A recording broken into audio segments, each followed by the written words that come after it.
Hey, how's it going? It is all the news all the time. Yes, it is. My name is Adam. And we got some interesting news today, and it's coming out about Bud Light. I'm sorry about this weird little screen that I've got here.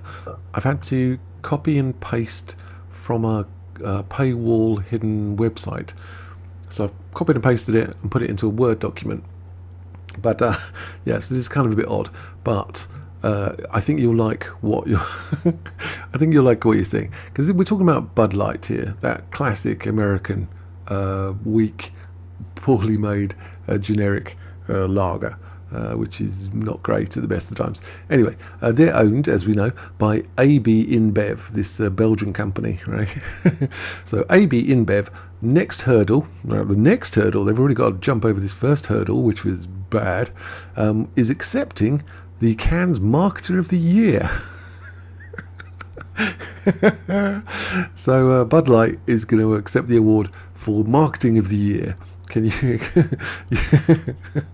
Yes, because nothing says Marketer of the Year than losing what, $9 billion and having a national boycott of your product, and possibly even losing your place as the premier beer of America. But nothing says Marketer of the Year better than all that, because that's what it's all about. While reeling from the Bud Light fiasco, let's have a look. Industry observers weigh in on the awkwardness. Well, it is awkward, isn't it? You don't give awards to people when they do such things, do you? When you nearly cripple the company. The awkwardness of the embattled company accepting a Top Cannes trophy for marketing. Yes, is this them? They should, yeah. AB InBev global marketing people. They should be ashamed of themselves.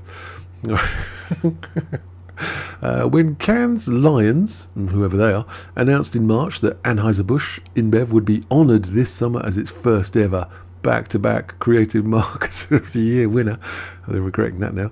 Cannes Lions CEO Simon Cook championed the brewer. Of course he did, saying it had embedded a culture, right, get this, that ensures continued success is inevitable.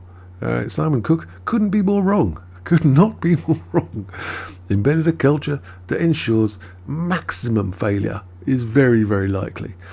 Just a few months later, yes indeed, that assessment seems naive, incompetent, woefully wrong, as the company has suffered a downward spiral, that's generous, in the wake of Bud Light's partnership with transgender influencer Dylan Mulvaney, serial grifter that he is. Conservatives boycotted the brand. Yeah, I would consider myself a conservative. I don't boycott it because I'm in the UK and we don't really get Bud Light here, and we don't really want it at the best of times. But I mean, if it was, I would. but I avoid that sort of stuff anyway. Progressives complained that the AB InBev failed to defend the Alphabeti Spaghetti People rights as it dealt with the backlash US sales and market share tanked. And Bud Light shook up its marketing leadership team by firing them. That's right. The situation puts the world's largest brewer and Cannes organiser in an awkward position. There's an understatement, as they prepare to head to the south of France in June, celebrating a company that has made multiple missteps in handling the Mulvaney matter will only fuel award show critics who say creative trophies can be meaningless. Well, clearly.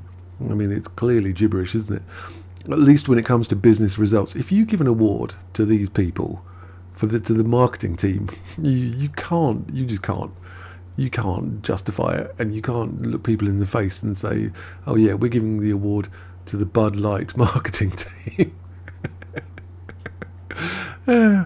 Furthermore, the festival is happening during Pride Month. Brilliant. Couldn't get better. And promises to feature much discussion as well as new research and initiatives around LGBTQ+ rights. How many rights do they want? Which could bring renewed questions about InBev's commitment to the LGBTQ. Well, there is no commitment, is it? There's no commitment whatsoever.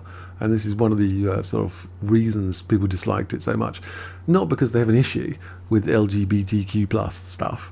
They just don't like this mockery, and they don't like the pretense and the lies and the manipulation, and they don't like people being shoved in their face by a corporate entity who has literally no interest in either side of the issue, but is just trying to sell beer to anybody and clearly doesn't care in any way, shape or form, and has no morals, scruples, standards or principles to stand upon.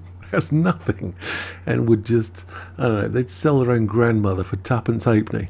Appalling people. So yeah, questions about their commitment to LGBTQ plus community in the face of financial pressures on its business. On Tuesday, Bud Light announced a $200,000 donation to the National LGBT Chamber of Commerce. Didn't know there was such a thing. Extending an existing partnership. Well, that's lovely. You can't make this stuff up, can you? New award honours the people behind emerging brands. It says the brewer should consider seriously addressing the marketing issues they face in the United States before showcasing what they've done or what they think about the wider conversation of marketing, said one agency who's relatively intelligent, who has worked with the company before, speaking on condition of anonymity. Yeah, you see, you're not allowed to tell the truth to people unless you're anonymous.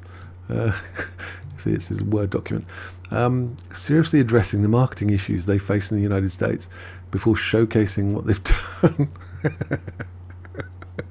Yeah, very true. They have bigger fish to fry than showing up to an award show. If this was the CMO, I wouldn't go. No, please go, because it'd be so funny.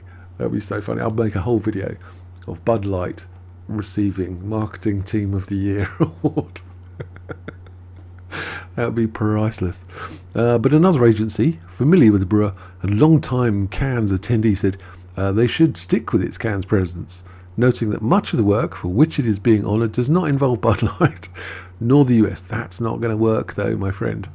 It's not going to work. No one's going to say, oh yeah, they should get an award, because most of the stuff they do isn't in the US. They're just going to laugh their heads off that these people have got the sheer hubris to go along and collect an award for marketing.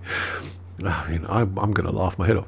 I don't think this is big of an issue globally. Well, you'd be surprised. This is the UK, and I know all about it, because Bud Light is a very American brand. This person says, yeah, but you know, we got the internet. You know, they have a ton of work they should still be proud of. Yeah, they have a ton of work they should be proud of, and like gigatons of work they should be really ashamed of. Indeed, the Brewers 2020 Cannes, the hall, included 49 lions, no idea, like physical lions, spread across 10 brands and 7 countries. The company has also triumphed, well, I'm not trusting any of these words at the moment, at another award show lately. It won Client of the Year at the One Show, brilliant, where Michelob's Ultra, McEnroe and McEnroe campaign won 11 gold pencils. The things these people win, they win lions, 49 lions, they win golden pencils.